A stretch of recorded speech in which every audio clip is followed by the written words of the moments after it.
भक्तों, ओम नमः शिवाय, श्री शिवाय नमस्तुभ्यम, जय श्री महाकाल। जी हाँ भक्तों, क्या आपके भी घर में कोई ऐसा व्यक्ति है जिसका विवाह नहीं हो पा रहा? आप लोग बहुत ज़्यादा परेशान हैं उसके विवाह के लिए कि आखिरकार उस व्यक्ति का जो विवाह है वो क्यों नहीं हो पा रहा। आपके समझ में भी नहीं आ रहा कि आखिर ऐसे क्या हो गया जिसके कारण उस व्यक्ति का जो विवाह है ना वो होने का नाम ही नहीं ले रहा। तो आपको परेशान होने की आवश्यकता नहीं है। आज की वीडियो मात्र और मात्र आपके लिए है।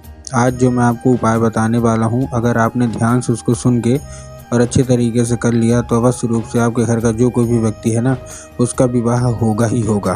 क्या करना है, कैसे करना है, पूरा आपको समझाने वाला हूँ और अच्छे तरीके से आपको बताने वाला हूँ। तो बस एक एक चीज़ ध्यान से सुन के अच्छे से करिएगा ज़रूर। देखिए, कोई भी व्यक्ति है, चाहे वो आपका लड़का है या लड़का मतलब लड़का है या लड़की, अगर विवाह नहीं हो पा रहा तो ये उपाय ध्यान से सुनिएगा।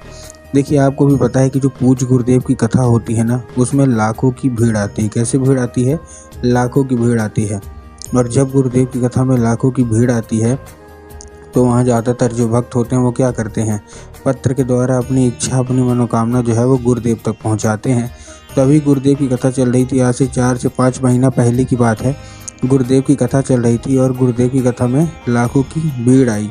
और जब गुरुदेव की कथा में लाखों की भीड़ आई तो वहाँ ज़्यादातर जो भक्त थे ना उन्होंने क्या किया, पत्र के द्वारा अपनी इच्छा और मनोकामना गुरुदेव तक पहुँचाई।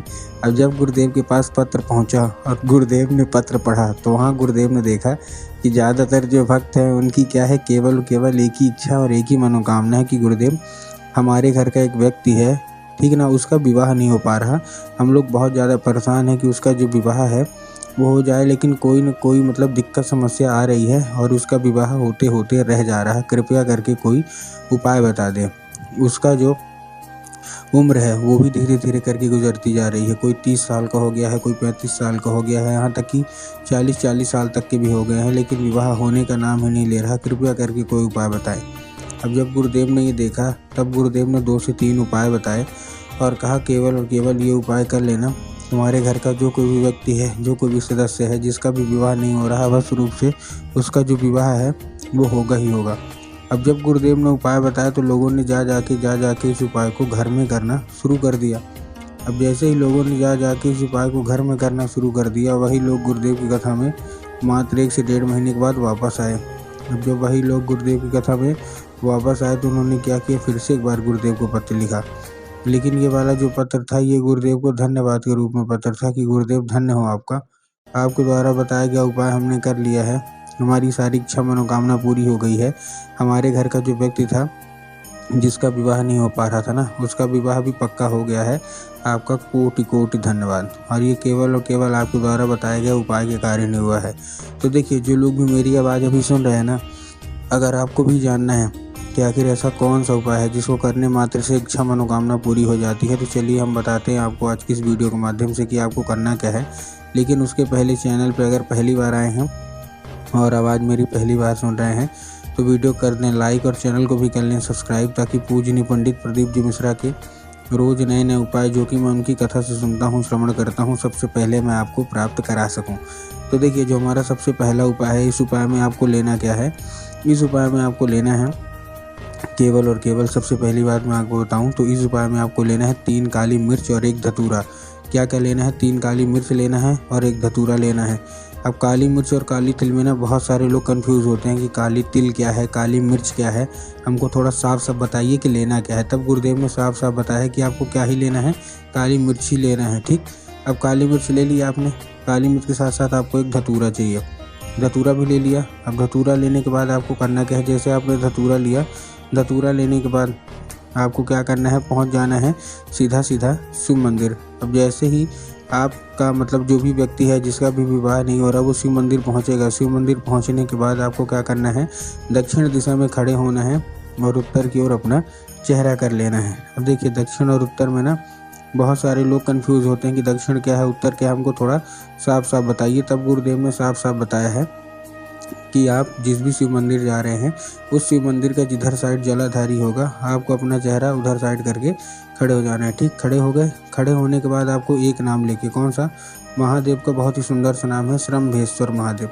तो आपको करना क्या है, आपको श्रम्भेश्वर महादेव का नाम लेके और उन्हीं का स्मरण करके आपको चुपचाप क्या कर देना है, आपको अर्पित कर देना है बस। पूज्य गुरुदेव कहते हैं कि अगर आपने ऐसा कर लिया तो अवश्य रूप से सारी इच्छा, सारी मनोकामना जो है ना वो पूरी होंगी, और आपके घर का जो कोई भी व्यक्ति है जिसका भी विवाह नहीं हो पा रहा, अवश्य रूप से उसका जो विवाह है वो होगा ही होगा। ठीक, ये था कौन सा, ये था हमारा पहला उपाय। अब हम चलते हैं अपने दूसरे उपाय की ओर। इस उपाय में आपको 11 लाल फूल चाहिए। क्या चाहिए आपको? 11 लाल फूल।